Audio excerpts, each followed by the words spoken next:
नमस्कार, मैं निशा श्री आप तमाम दर्शकों का स्वागत करती हूं फर्स्ट लुक बिहार में। जैसा कि हम जानते हैं कि बिहार विधानसभा चुनाव के जो मुजफ्फरपुर के अंतर्गत आने वाले निर्वाचन क्षेत्र हैं, उसके ऊपर हम एक-एक करके उसका जो इतिहास है, फिर वहां से जो संभावित प्रत्याशी हैं अलग-अलग पार्टियों से, इनकी जानकारी हम आपको लगातार देते आए हैं। और आज हम जिस क्षेत्र को चुन रहे हैं वो है कांटी, जो कि 95 नंबर निर्वाचन क्षेत्र में आता है। और यहाँ का जैसा कि हम जानते हैं कि इसके बारे में पहले हम इतिहास जानते हैं और फिर संभावित प्रत्याशियों के बारे में जानते हैं और जो जातीय समीकरण है इसके बारे में। और इसके बारे में जानकारी देने के लिए हमारे साथ हमारे जो एक्सपर्ट मौजूद हैं, वरिष्ठ पत्रकार रविंद्र कुमार सिंह जी और राजनीतिक विश्लेषक प्रोफेसर अरुण कुमार सिंह जी। इन दोनों का बहुत बहुत स्वागत है। और अब चर्चा को आगे बढ़ाते हैं और हर बार की तरह हर एक विधानसभा क्षेत्र का जो हम इतिहास जानते थे, उसी तरह से इस बार भी हम हमारे जो वरिष्ठ पत्रकार हैं रविंद्र कुमार सिंह जी, वो बताएंगे कांटी विधानसभा क्षेत्र का अभी तक का इतिहास। देखिए, कांटी एक बहुत ही महत्वपूर्ण विधानसभा क्षेत्र है। इसमें बड़े बड़े दिग्गज प्रतिनिधित्व करते आ रहे हैं और इस क्षेत्र की खास बात यह है कि इस क्षेत्र में ज़्यादातर समय भूमिहार जैसे यहाँ से विधायक हुए हैं। इसके बाद 3 बार मुस्लिम हुए हैं। अब तक के हिसाब से 13 बार भूमिहार हुए हैं, 3 बार मुस्लिम हुए और 1 बार दलित जाति से जो अशोक चौधरी निर्दलीय चुनाव जीते हैं वो आए हैं। अब आपको बता दें, चले हम लोग 1951 में कांग्रेस पार्टी से जमुना प्रसाद त्रिपाठी चुनाव लड़े थे और उन्होंने इंडिपेंडेंट उम्मीदवार पुण्य नारायण शर्मा को पराजित किया था। इसके बाद और रामजीवन शर्मा भी एनडीए उम्मीदवार थे, वे तीसरे स्थान पर रहे थे। फिर 1957 में भी जमुना प्रसाद त्रिपाठी वहाँ कांग्रेस से उम्मीदवार हुए और वे योगेंद्र प्रसाद शर्मा को पराजित किए थे। 1962 में भी यमुना प्रसाद त्रिपाठी कांग्रेस से उम्मीदवार हुए और हरिहर प्रसाद शाही जो SWA से उम्मीदवार थे उन्हें पराजित किया था। उस समय नागेंद्र सिंह PSP से उम्मीदवार थे जो तीसरे स्थान पर रहे और जगदीश प्रसाद साहू JS से उम्मीदवार थे, वे चौथे स्थान पर रहे थे। 1967 में महेश प्रसाद सिन्हा यहाँ से कांग्रेस से प्रत्याशी बने और RP शाही जो SSP के उम्मीदवार थे उन्हें चुनाव हराया था। और उस समय तीसरे स्थान पर SS राय PSP के उम्मीदवार रहे। वहीं H रहमान जो NDA उम्मीदवार थे वो चौथे स्थान पर रहे और 5वें स्थान पर SS प्रसाद जो BJS के उम्मीदवार थे वो रहे। 1969 में हरिहर प्रसाद शाही LTC से प्रत्याशी बने और उन्होंने यमुना प्रसाद त्रिपाठी जो कांग्रेस के उम्मीदवार थे, 3 बार विधायक रहे थे, उन्हें पराजित किया था।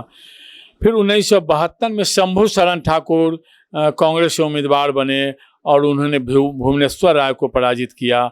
उस समय नलिनी रंजन सिन्हा SUCI से चुनाव लड़े थे जो तीसरे स्थान पर रहे और यमुना प्रसाद त्रिपाठी NCO से चुनाव लड़े और वे चौथे स्थान पर चले गए थे।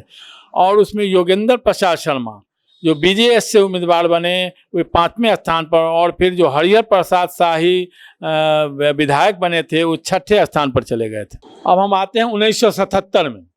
1977 में ठाकुर प्रसाद सिंह जनता पार्टी से उम्मीदवार बने। ठाकुर प्रसाद सिंह बोचहा विधानसभा के घरवाड़ा गांव के रहने वाले थे और वहां से आकर के वो उम्मीदवार बनाए गए कांटी से और वे चुनाव जीते। उन्होंने नलिनी रंजन सिंह को जो SUCI के उम्मीदवार थे उन्हें पराजित किया था। 1980 में नलिनी रंजन सिंह SUCI से उम्मीदवार बने और नलिनी रंजन सिंह सीतामढ़ी के रीगा के रहने वाले थे, वे कांटी विधानसभा से उम्मीदवार बने और उन्होंने शंभू शरण ठाकुर जो कांग्रेस I के उम्मीदवार थे उन्हें पराजित किया था।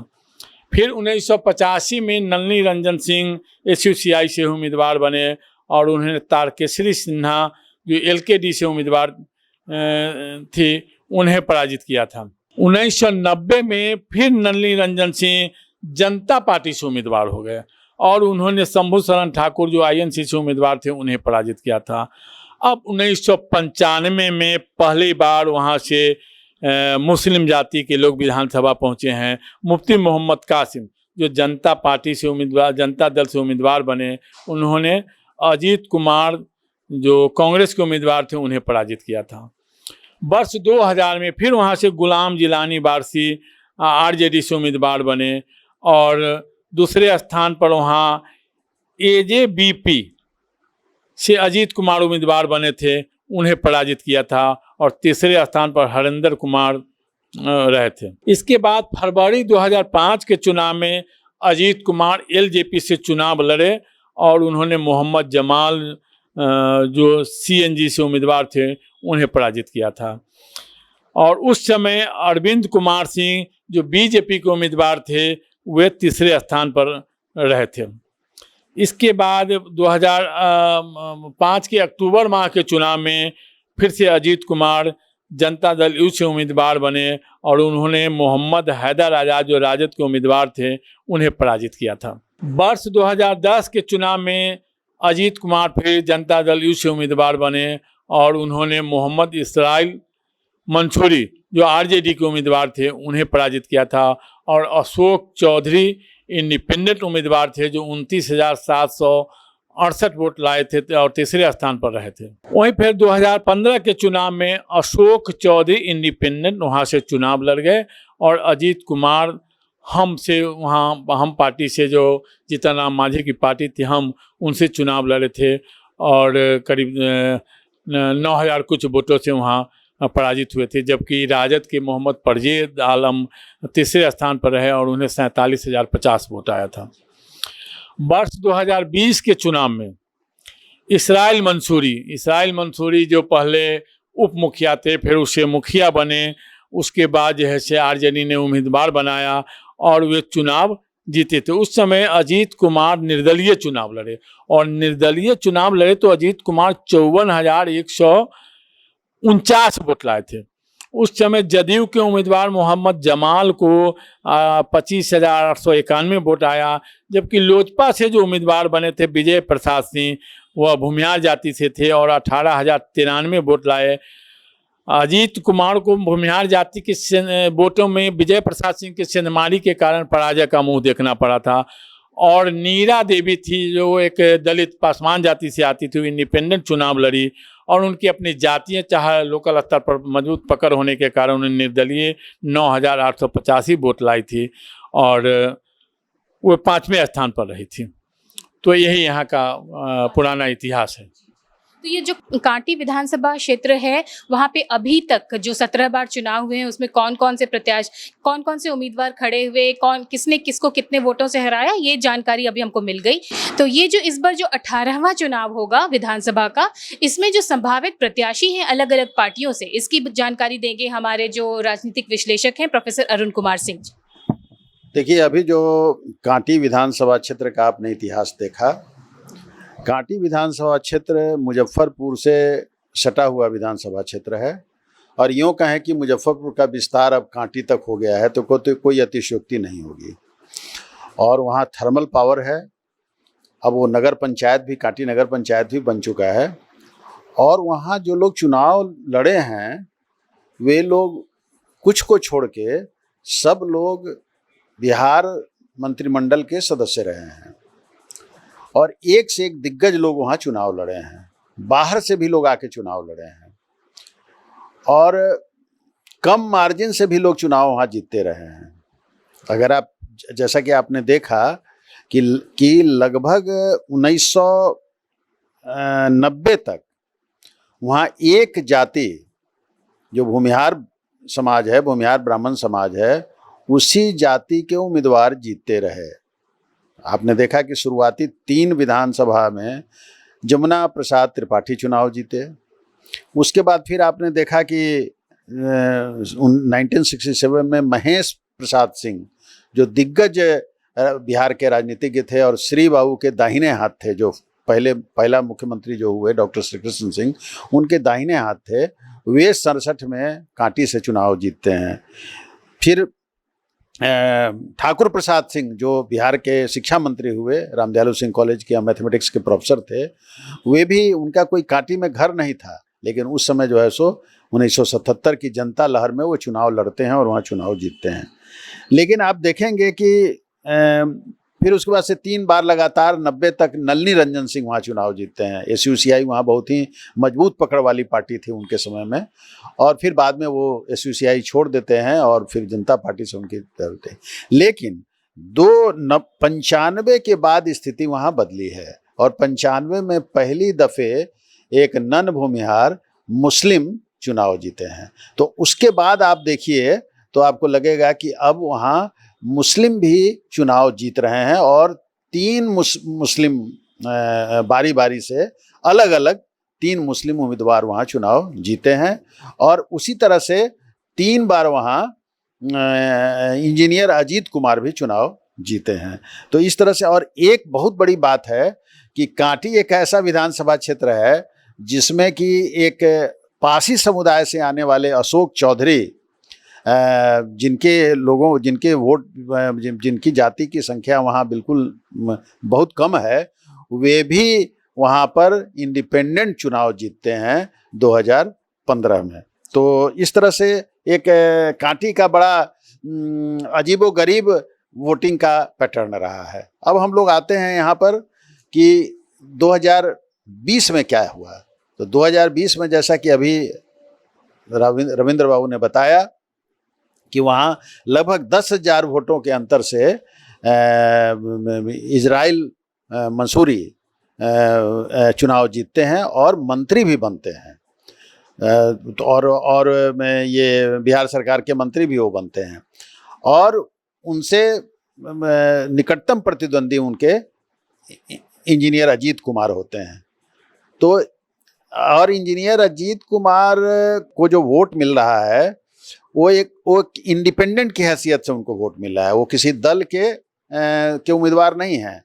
लेकिन एक लोजपा से विजय प्रसाद सिंह खड़े हो जाते हैं, जिनकी भी क्षेत्र में अच्छी पकड़ होती है, और वो लगभग 18,000 वोट वो लेते हैं। चूँकि वो भूमिहार समाज के ही हैं, तो ऐसा माना जाता है कि वो भूमिहार समाज का ही मैक्सिमम वोट उन्होंने काटा है। चूँकि पासवान समाज का जो वोट उनको मिलता वो नीरा देवी को मिल गया है, जो पासवान समाज से आती हैं, उनको 9,000 वोट करीब करीब आया है।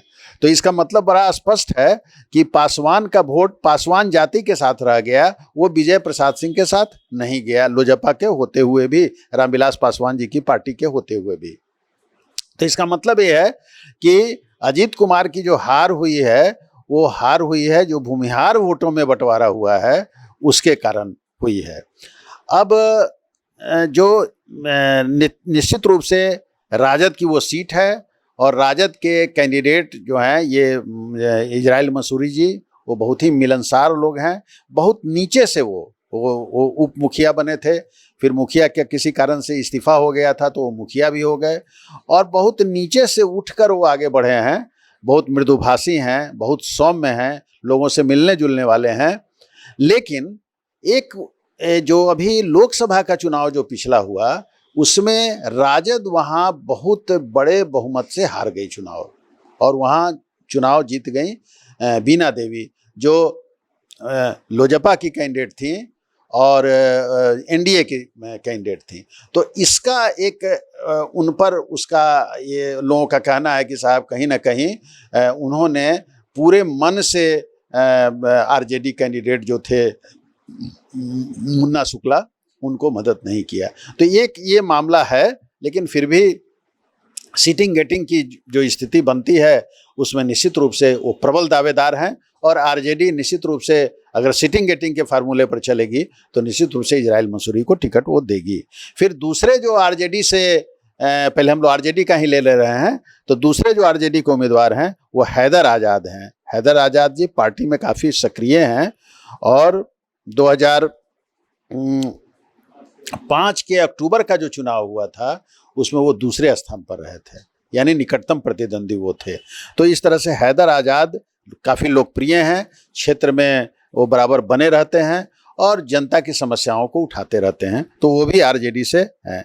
फिर तीसरे उम्मीदवार RJD से जो चाह रहे हैं कि उनको टिकट मिले हुए हैं मोहम्मद समीर आलम उर्फ बबलू। तो ये जो हैं राजद अल्पसंख्यक मोर्चा के प्रदेश महासचिव हैं, राज्य परिषद के सदस्य हैं, और वैशाली जिला के राष्ट्रीय जनता दल के प्रभारी भी हैं। तो इस तरह से एक महत्वपूर्ण इनको दायित्व मिला हुआ है और ये भी कांटी से आरजेडी के टिकट के लिए उम्मीदवार हैं। कांग्रेस से आसिफ इकबाल जो जिला पार्षद हैं, आसिफ इकबाल मड़वन से, तो वो भी चाहते हैं कि कांग्रेस अगर ये महागठबंधन में अगर वो सीट कांग्रेस को जाती है तो वो कांग्रेस से चुनाव लड़ना चाहते हैं। लेकिन उनका ये भी कहना है कि चूंकि मैं क्षेत्र में बहुत ही मुस्तैदी से लगा हुआ हूँ, मैं जनता के सवालों को उठा रहा हूँ, इसलिए और जनता चाहती है कि मैं चुनाव लड़ूं, इसलिए वो अगर कांग्रेस टिकट नहीं देगी तो वो निर्दलीय भी चुनाव लड़ने के लिए तैयार हैं।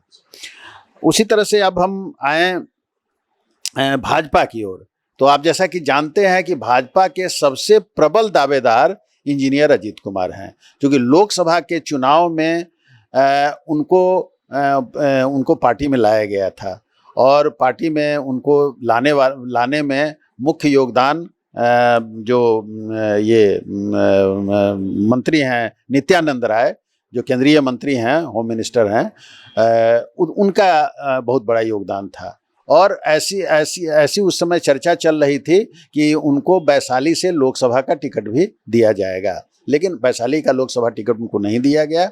वो उनको निश्चित रूप से जो विधानसभा का टिकट है उसके लिए वो प्रबल दावेदार होंगे, इसलिए कि इंडिपेंडेंट भी खड़े होके वो 55-56 हज़ार वोट लाने की कैपेसिटी रखते हैं। अगर सुबह में उनके यहाँ आप चले जाइए तो आप देखिएगा कि 200-300 लोग वहाँ पर बैठे रहते हैं जो अपनी पीड़ा को लेके आते हैं और वो डिफरेंट जगहों पर फ़ोन करके दबाव बना के उन लोगों का जनता का काम कराने का काम करते हैं। और अभी उनका जनता से मिलने जुलने का काम भी कांटी के हर एक ग्राम पंचायत में बड़ी माने सबसे ज़्यादा सक्रिय होकर वो लगभग 200, 300, 400, 500 लोगों की मीटिंग ले रहे हैं और उस मीटिंग में जनता के एक तरह से वो दरबार लगा रहे हैं और वहाँ जनता की समस्याओं को सुनते हैं और जनता की समस्याओं का निदान भी, स्पॉट पर निदान भी कराने की क्षमता उनकी रहती है।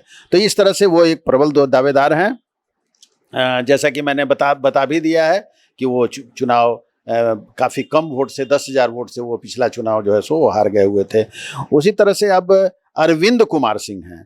अरविंद कुमार सिंह भाजपा के 2 बार जिला अध्यक्ष रहे हुए हैं, कांटी के ही रहने वाले हैं और बहुत ही सौम्य, बहुत ही एक शालीन व्यक्ति जिसको कहा जा सकता है वो हैं।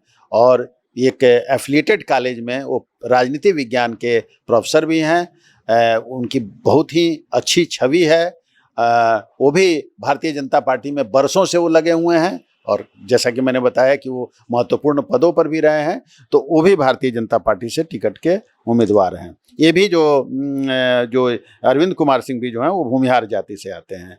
फिर हरिमोहन चौधरी जी अभी जो मुजफ्फरपुर, जो भाजपा का 2 जिला बट गया है, तो मुजफ्फरपुर पश्चिमी के जिला अध्यक्ष हैं और बहुत बड़े व्यवसायी भी हैं, कई होटल वगैरह भी इनका चलता है। और इनकी पत्नी लगातार 2 बार से जो नगर निगम है, मुजफ्फरपुर नगर निगम है, उसमें वो पार्षद हैं, गायत्री देवी उनका नाम है। तो और ये भी जब से खास करके जो पार्टी के अध्यक्ष का दायित्व जब उनको मिल गया है तो उन्होंने पार्टी दफ्तर भी, एक कपरपुरा स्टेशन के बगल में पार्टी का दफ्तर बहुत बड़ा बना है और वहाँ पर लगातार मीटिंग्स वगैरह में जा रहे हैं और क्षेत्र में सक्रिय हैं। तो इस तरह से ये लोग। अब हम लोग जनता दल यू की बात कर लें तो जनता दल यू में इरफान अहमद दिलकश, ये जो है सो जिला जेडीयू अल्पसंख्यक प्रकोष्ठ के जिला अध्यक्ष हैं और राजनीतिक सलाहकार समिति के भी अध्यक्ष हैं और क्षेत्र में नेचुरली क्षेत्र में काफ़ी सक्रिय हैं। और चूँकि ये जेडीयू की सीट है, पिछले बार के चुनाव में जेडीयू से मोहम्मद जमाल को टिकट दिया गया था, लेकिन वो चुनाव हार गए थे। तो ये जेडीयू की परंपरागत सीट है, इसलिए इनको उम्मीद है, जेडीयू के जो लोग, जेडीयू से जो संभावित उम्मीदवार हैं उनको उम्मीद है कि जेडीयू को ये सीट मिलेगा। तो इसमें जैसा कि मैंने बताया कि इरफान अहमद दिलकश हैं। फिर दूसरे हैं सौरभ कुमार साहब, ये भी भूमिहार जाति से आते हैं और प्रदेश के राजनीतिक सलाहकार समिति के सदस्य हैं, क्षेत्र में सक्रिय हैं और ये भी चाहते हैं कि उनको मिले। फिर फौजी बिमल कुमार, जो फौज से इन्होंने रिटायरमेंट ले लिया है और लगातार क्षेत्र में सक्रिय हैं। चुनाव भी ये लड़ चुके हैं विधानसभा का। ठीक है कि इनको सफलता नहीं मिली है, लेकिन क्षेत्र के लोगों के बीच में ये लगातार बने हुए हैं। ये इनका कहना है कि ये मुख्यमंत्री से भी कुछ महीनों पहले मिले थे और इनको आश्वासन मिला था कि अगर जेडीयू वहाँ से लड़ेगी तो आपके नाम पर भी विचार किया जाएगा। फिर प्रमोद कुमार पटेल हैं। प्रमोद कुमार पटेल जो मड़वन के जेडीयू के पार्टी के अध्यक्ष भी हैं, और नेचुरली जब पार्टी के अध्यक्ष हैं तो वहाँ के 20 सूत्री के भी अध्यक्ष पटेल हैं। तो प्रमोद कुमार पटेल भी ये जेडीयू से उम्मीदवार हैं। फिर कारी साहू हैं जो बहुत बड़े व्यवसायी हैं वहाँ के और जेडीयू से लगातार जुड़े हुए हैं, और जेडीयू का जो पिछड़ी जाति का जो प्रकोष्ठ है उसके वो अध्यक्ष प्रदेश के अध्यक्ष रहे हुए हैं। तो इस तरह से ये है। जेडीयू से ही महेश शाह जो काठी प्रखंड जेडीयू के अध्यक्ष हैं और उसी हैसियत से बिसूत्री के अध्यक्ष भी हैं, तो महेश शाह भी जेडीयू से टिकट चाहते हैं। अब हम लोजपा की बात करें तो लोजपा के जो जिला अध्यक्ष हैं यहाँ के मुजफ्फरपुर के, चुलबुल शाही, जो कांटी के रहने वाले ही हैं और काफ़ी सक्रिय लोग हैं वो, और जनता के बीच में वो रहते हैं। तो चुलबुल शाही भी चुनाव लड़ना चाहते हैं, और चुलबुल शाही का ये भी कहना है कि पार्टी अगर वो सीट नहीं मिलेगी तो मैं निर्दलीय भी चुनाव लड़ूंगा, निर्दलीय भी चुनाव में जाऊंगा। अब हम जनसुराज की चर्चा अगर करें तो जनसुराज में परवेज आलम जो दामोदरपुर पंचायत के मुखिया हैं, और 2015 में जो चुनाव परवेज आलम लड़े तो उनको 47,050 वोट आया था। तो एक बहुत बड़ा वोट इनको आया हुआ था, इसलिए ये चाहते हैं कि जनसुराज में वो सक्रिय हैं और उनको पूरी उम्मीद है। उनका कहना है कि हमको प्रशांत किशोर से आश्वासन मिला हुआ है, इसलिए आपको ही टिकट दिया जाएगा। फिर युवा नेता अनय राज हैं, ये भी कांटी के रहने वाले हैं और युवाओं के बीच में बहुत लोकप्रिय हैं, बहुत ही जुझारू हैं और लगातार संघर्ष में रहते हैं। और जब से ये जनसुराज पार्टी बनी है, पार्टी बनने के पहले से ही जनसुराज में ये सक्रिय हैं, इन्होंने पदयात्रा भी की है।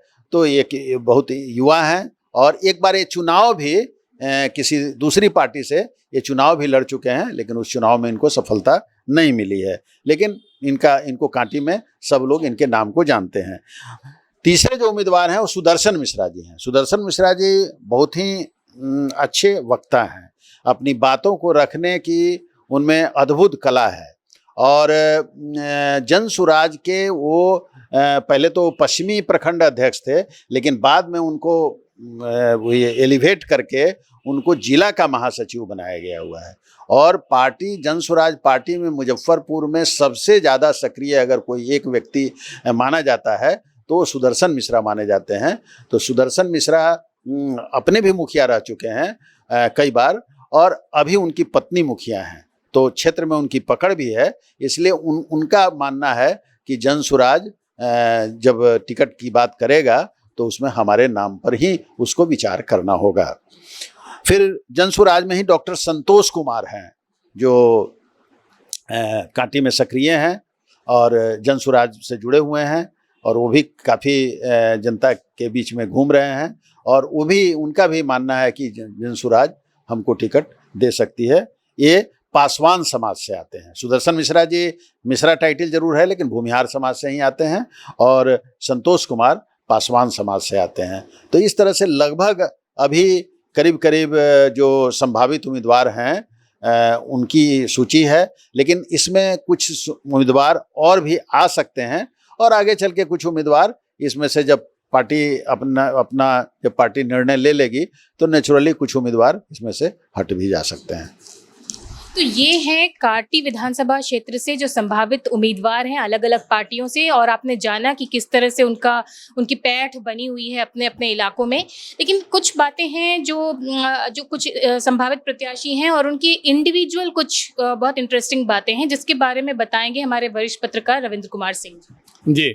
सबसे पहले तो हम वहाँ के जातीय समीकरण को देखें जातीय समीकरण को जब हम वहाँ का देखते हैं, मतलब वहाँ मरबन और कांटी 2 ब्लॉक मिला करके यह विधानसभा बना हुआ है। कांटी के करीब 23 पंचायत हैं, जिसमें 2 अब नगर पंचायत हो गया, लेकिन वो नगर पंचायत भी उसी में आते हैं। और फिर मरबन से 14 पंचायत है, वो जो मिला करके एक कांटी विधानसभा बना हुआ। इसमें अब जातीय गणित की बात करें तो हाँ, भूमिहार जाति की संख्या सबसे अधिक है। उसमें बताया जो अनुमानित संख्या है आपको, उस अनुमानित संख्या में भूमिहार जाति करीब 65,000 वोट माने जाते हैं, जबकि मुस्लिम समुदाय के वोट 40-42 हज़ार माने जाते हैं। और उसमें राजपूत जाति लगभग 12,000 वोट माने जाते हैं।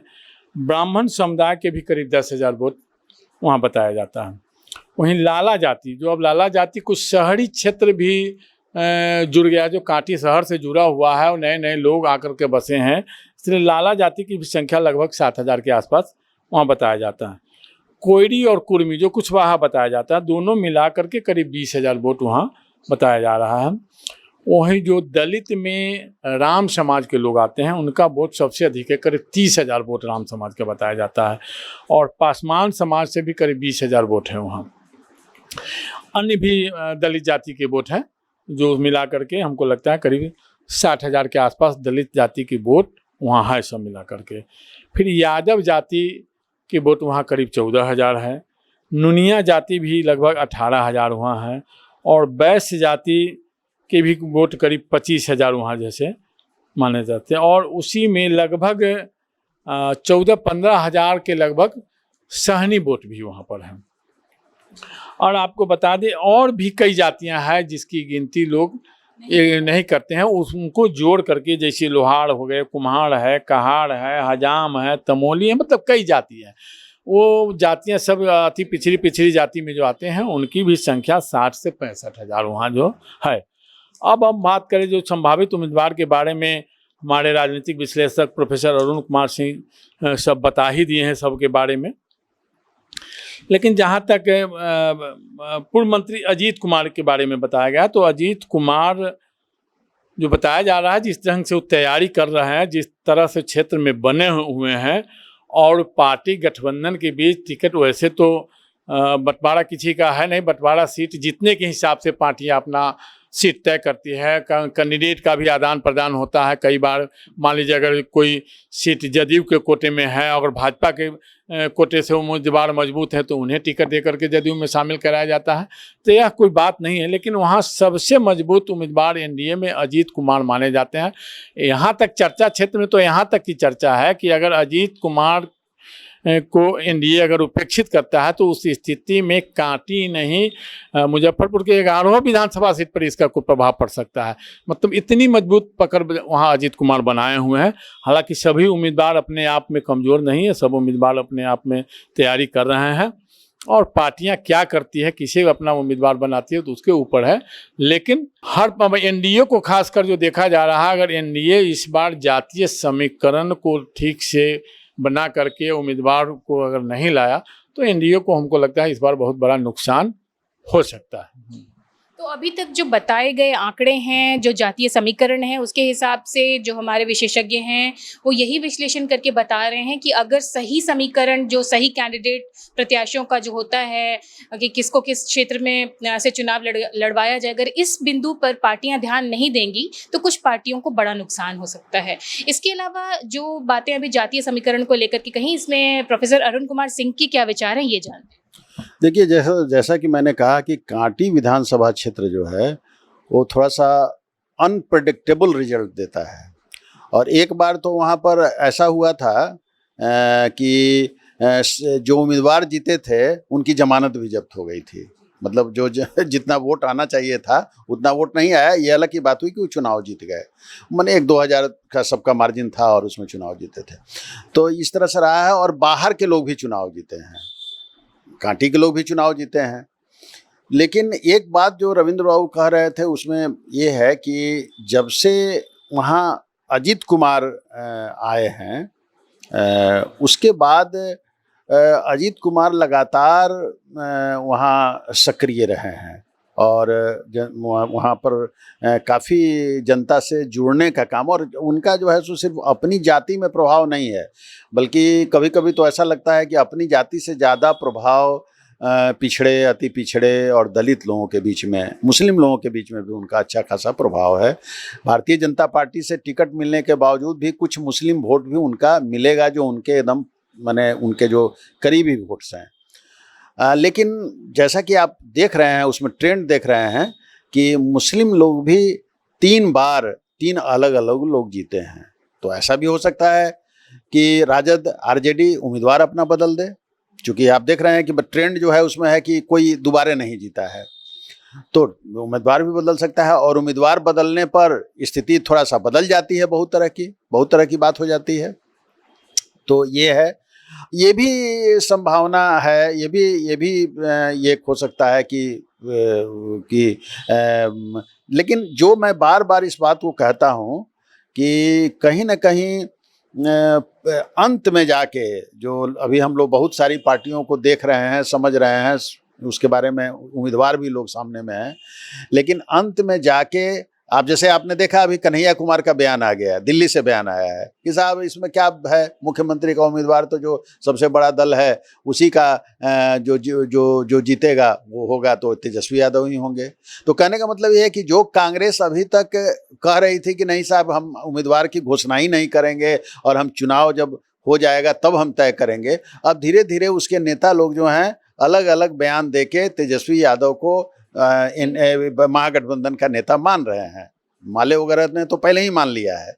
तो कहने का मतलब यह है कि जैसे जैसे वोट नज़दीक आते जाएगा, अभी तो 4-5 महीना बाकी है, वैसे वैसे पोलराइजेशन होता जाएगा, और वो पोलराइजेशन हो जाएगा महागठबंधन और एनडीए के बीच में, और निश्चित रूप से इन्हीं दोनों के बीच में चुनाव होंगे। और जैसा कि रविंद्र बाबू बता रहे हैं कि अगर इसमें किसी भी पार्टी से कोई चूक, हल्की चूक भी हो जाएगी, तो वो जो है सो सीट, कांटे की सीट दूसरे गठबंधन को चली जाएगी। वो एनडीए को भी जा सकती है और वो महागठबंधन को भी जा सकती है। वो 50-50 का मामला वहाँ चलता है, जो हम लोग ट्रेंड वहाँ का कांटी का देखा। तो ये था हमारे कांटी विधानसभा क्षेत्र के जो संभावित प्रत्याशी हैं, उसका अभी तक का इतिहास, वहाँ का जातीय समीकरण और आज तक का क्या इतिहास रहा है, कौन कौन से विधायक कब कैसे जीते हैं, जिसमें कि अलग अलग महत्वपूर्ण बिंदु हमारे जो विश्लेषक हैं उन्होंने बताए।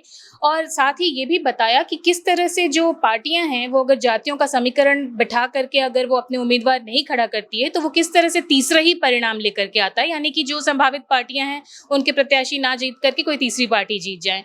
बहरहाल चुनाव के परिणाम क्या होंगे ये तो हम चुनाव आने के बाद और टिकट जो जीतेंगे उसके क्या जो बंटवारा होगा उसके बाद ही हम बता सकते हैं। लेकिन एक बात हम हमारे दर्शकों से कहना चाहते हैं कि मुजफ्फरपुर के विधानसभा क्षेत्रों की जिस तरह से हम बात कर रहे हैं उसी तरह से हम प्रयास करेंगे कि आसपास वैशाली, सीतामढ़ी, इन क्षेत्रों के भी जो विधानसभा क्षेत्र हैं उनके प्रत्याशियों के बारे में भी हम बात करें।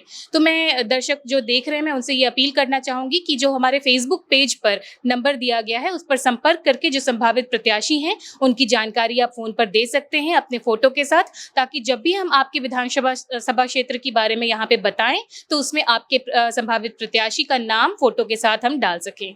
अभी इस चर्चा को यहीं पर देते हैं विराम। आप बने रहिए हमारे साथ और प्लीज हमारे चैनल को लाइक और सब्सक्राइब करना ना भूलें। धन्यवाद।